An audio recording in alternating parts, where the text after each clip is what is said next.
presentation is about an ongoing project, so there are not many conclusions. There are more questions that are to be answered.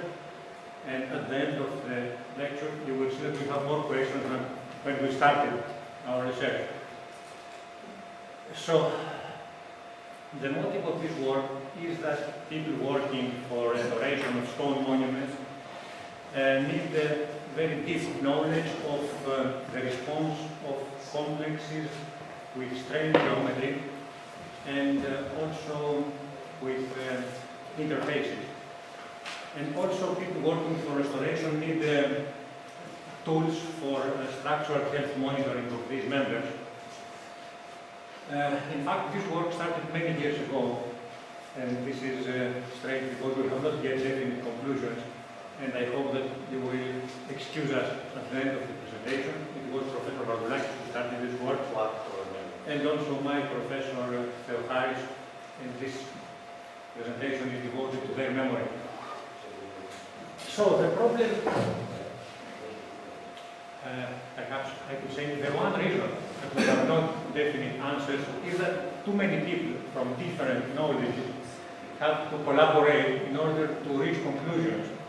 It's very difficult, in fact, to collaborate with archaeologists or architects because there is a different language between engineers, architects, unfortunately politicians, and I don't know the term finance engineer because everything is finally a matter of financing all these work. In any case, the engineering point of view, I believe it is the most important because the engineer has to ensure the structural integrity of the restored monument. Unfortunately, the final decisions are not his own responsibility. Too many points of view have to go to a common conclusion. The common sense nowadays is that when we restore a monument, we have to respect the authentic material, and also the interventions must follow the Charter of Venice. And the most important is that we have to make interventions that are reversible. If new data appear, then we must be in the position to change our intervention scheme. The second problem we face is the kind of materials we deal with. Most of the monuments of classical period were built from materials in the vicinity of the place where the monument is built. So we have some very peculiar porous stone for the Kyriakos monuments, shell stone in Olympia. In general, they use material from quarries very close to the place where the monuments were built. Only two exceptions were mentioned. The first one is the monuments of the Parthenon of Athens. The marble was transferred from about 30 kilometers distance, and there's another example in Peloponnesus Island. So this material, unfortunately, is very difficult for engineering study. There are too many problems that we face step by step, and that is perhaps one of our excuses. For example, if you study the response in elementary tests, you will see that this material is not linear, both in tension and also in compression. Also, its damage behavior is not linear. We have permanent deformations already from the very low loading and loading cycle numbers.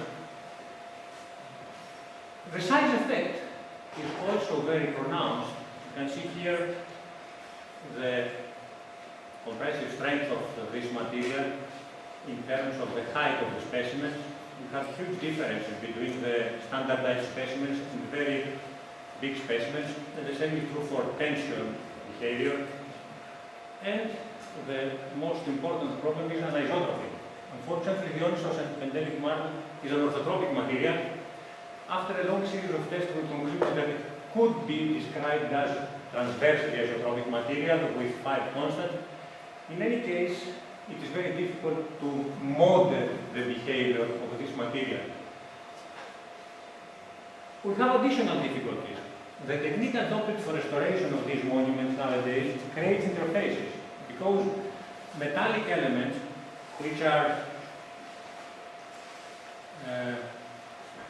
titanium bars, threaded titanium bars, are inserted into pre-drilled holes, and these holes are filled with a liquid cementitious material which acts as an interface between two incompatible materials, because marble is very brittle, titanium is very ductile.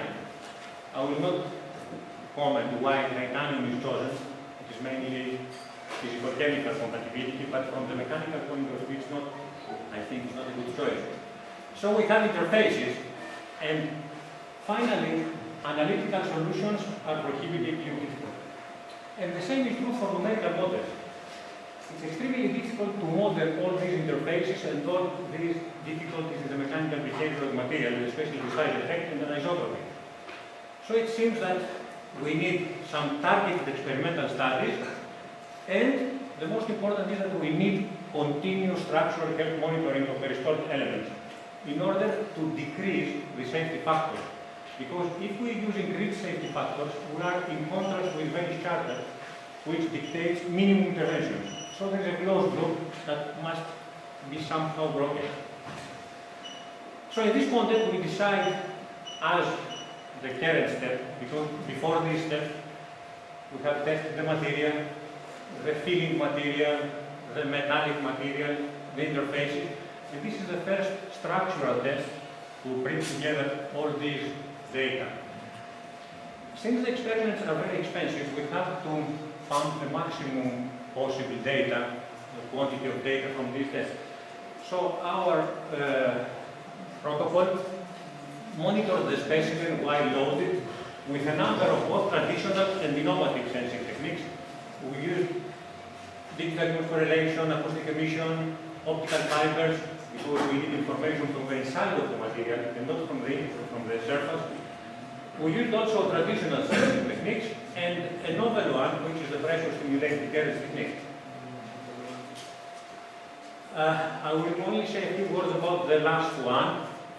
During loading of some rock-like materials, we have generation of very weak electric currents, which could be detected by using very sensitive electrometers. There is a long literature about the nature of these currents. People interested could find some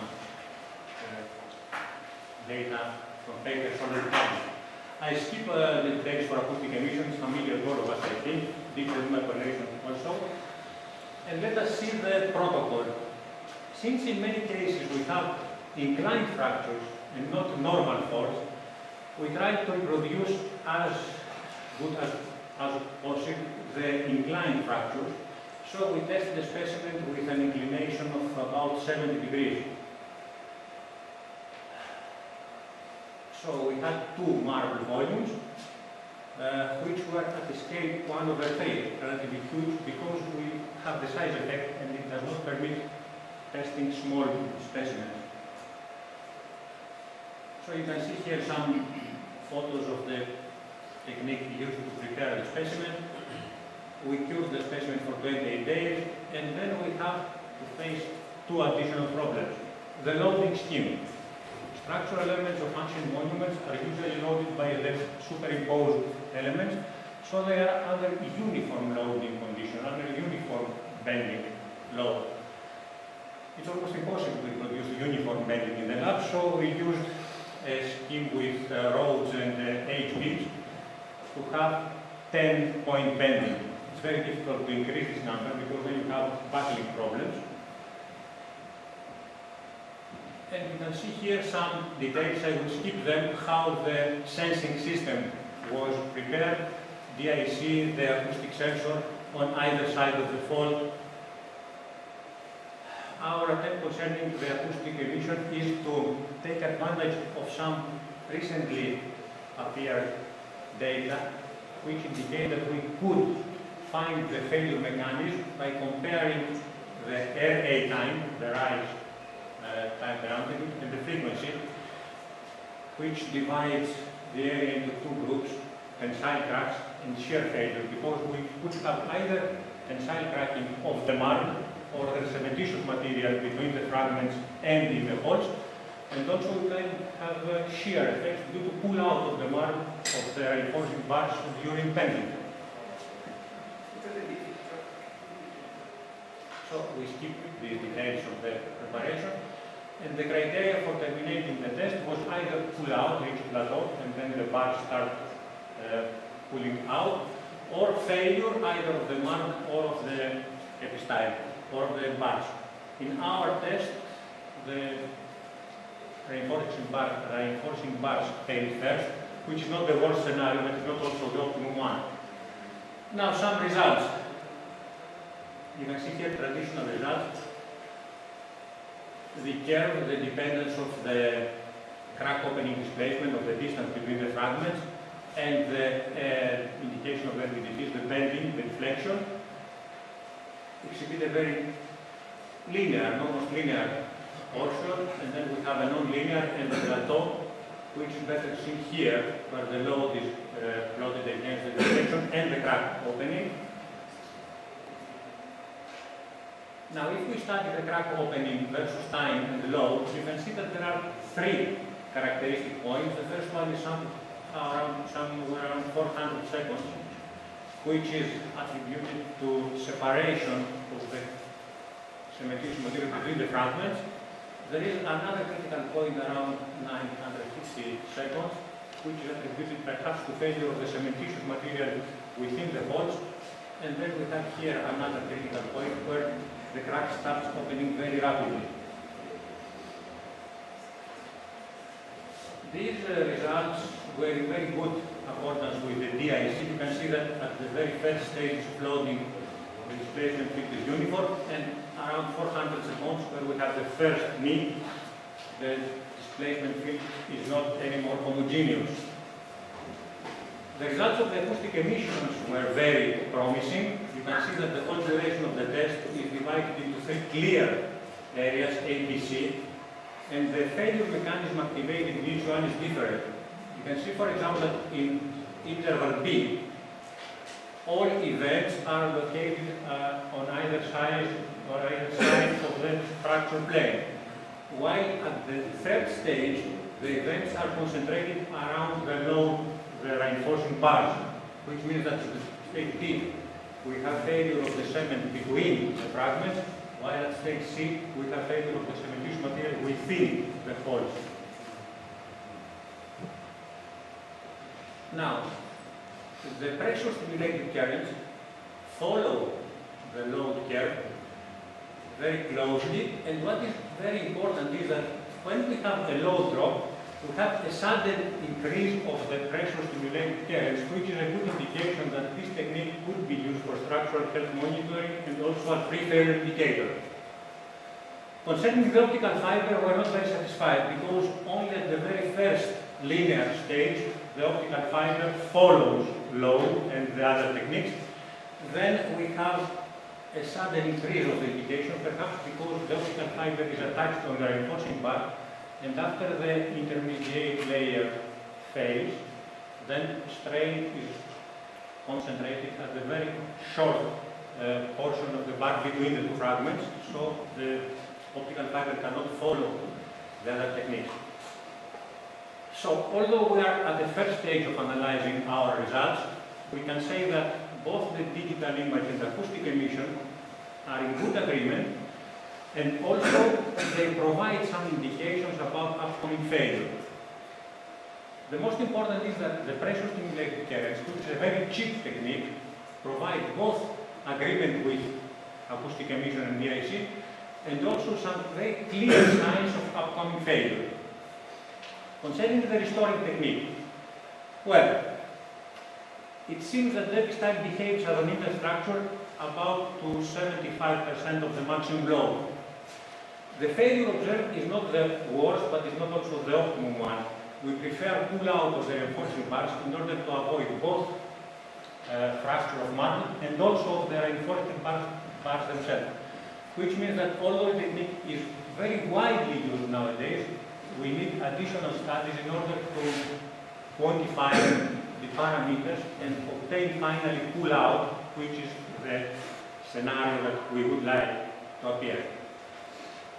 And finally, it is clear that Restoring is a multidisciplinary field, and although the role of engineers is very crucial, we need additional research, at least for this case, because we have the interfaces, and our experience says that if we repeat this test, due to the problems I mentioned initially in my presentation, we have different results and scattering, which means that we need too many tests, but they are too expensive. And perhaps now you can understand why after 25 years we have not yet definite conclusions, and I apologize for this. Thank you.